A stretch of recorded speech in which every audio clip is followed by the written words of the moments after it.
Lake Victoria is the largest water body in Africa with a surface area of about 69,000 square kilometers. Its catchment area is nearly 3 times as large. This region, described as the Lake Victoria Basin, supports the livelihoods of about 30 million people, or 1/3 of the combined population of the 3 East African countries of Kenya, Uganda and Tanzania.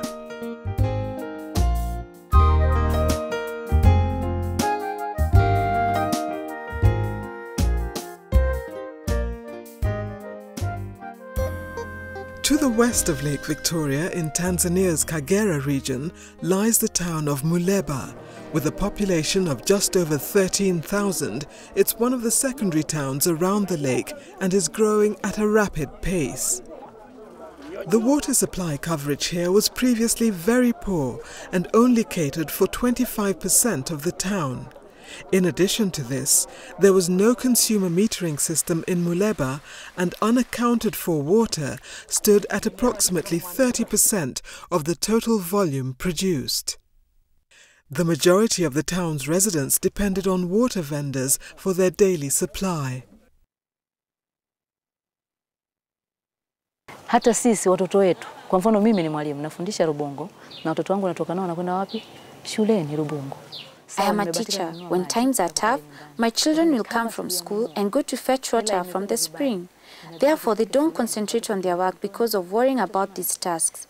This affects their schoolwork. Fikiria Mungu wangu, tukifika nyumbani, chakula, mpaka tukachote maji. Anapunguza ile hali ya usikivu. Kwa hiyo anaathirika kimasomo. In 2004, UN Habitat intervened to launch the Lake Victoria Region Water and Sanitation Initiative. This is a major program that will enable the secondary urban centers around Lake Victoria to achieve Target 10 of Millennium Development Goal number 7. To reduce by half, by the year 2015, the number of people without sustainable access to safe drinking water and basic sanitation. We have already provided improved water supply service to about 115,000 people and improved access to sanitation for about 15,000. These are sort of quick fix activities, for example, installing new pumps at some of the intakes. We have also been able to construct public sanitation facilities in a number of areas, in marketplaces, in schools, in other institutions, health centers and so on.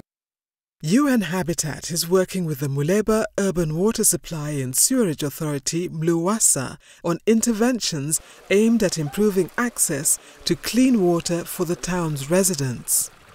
Intake works have been constructed at Ihako Springs, about 9.5 kilometers up into the hills. One of the real advantages of this system is that no pumping is required due to the altitude of the springs relative to the new reservoir that is being constructed in the town below.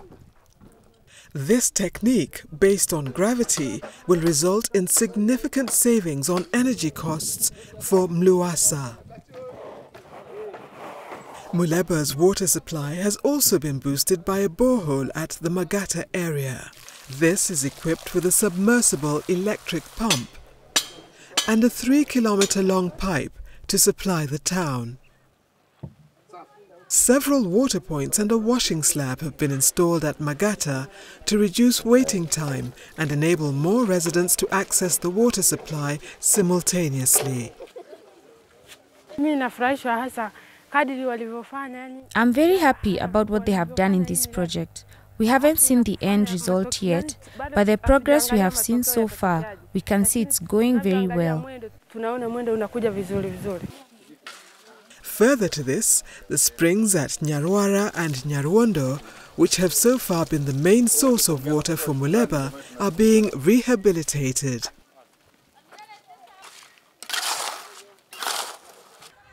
Among the immediate program interventions that have been implemented to alleviate the poor sanitation situation in Muleba is the construction of 16 ventilated improved pit latrines at a number of health centers and schools. In addition, 15 water kiosks have been built at selected low-income locations around Muleba. To address urgent and immediate capacity building needs, UN Habitat entered into a cooperation agreement with the National Water and Sewerage Corporation in Uganda. The NWSC has drawn on its extensive experience to transfer skills to the small utility companies in the Lake Victoria Basin.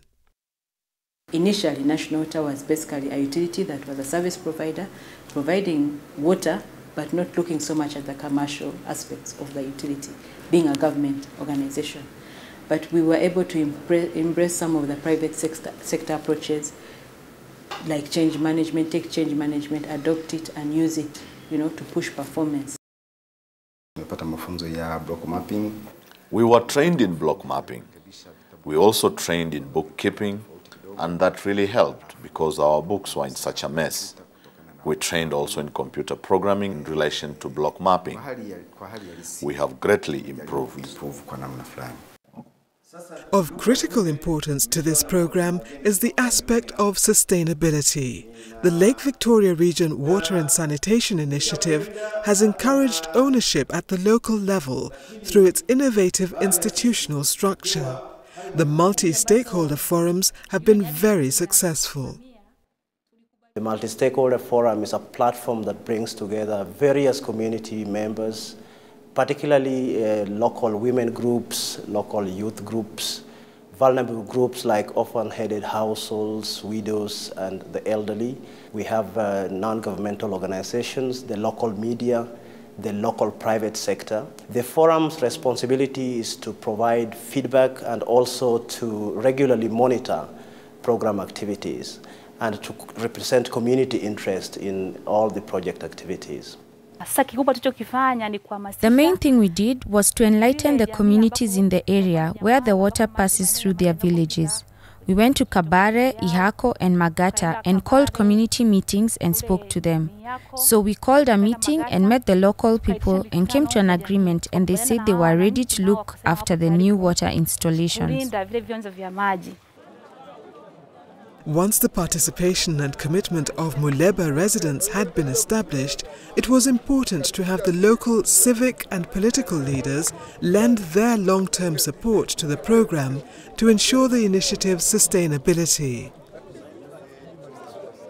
Kwa kweli sisi kama halmashauri, kwa niaba ya halmashauri, mimi ninatoa shukrani zangu kwa shirika. As a council, we are very grateful to UN Habitat for identifying Muleba for this project. The people of Muleba and we as the council will ensure that this project will be expanded and will also be sustainable.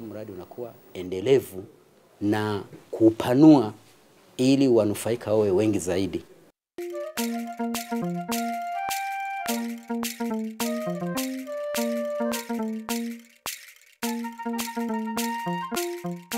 It is something that people understand. The concept is very simple, is easily understandable, and the importance of which is very clear because, first of all, of course, the ultimate objective is also to make secondary towns livable so that you reduce the pressure on the larger cities. These are life-saving interventions, water and sanitation. So I can say that the impact actually has been quite good.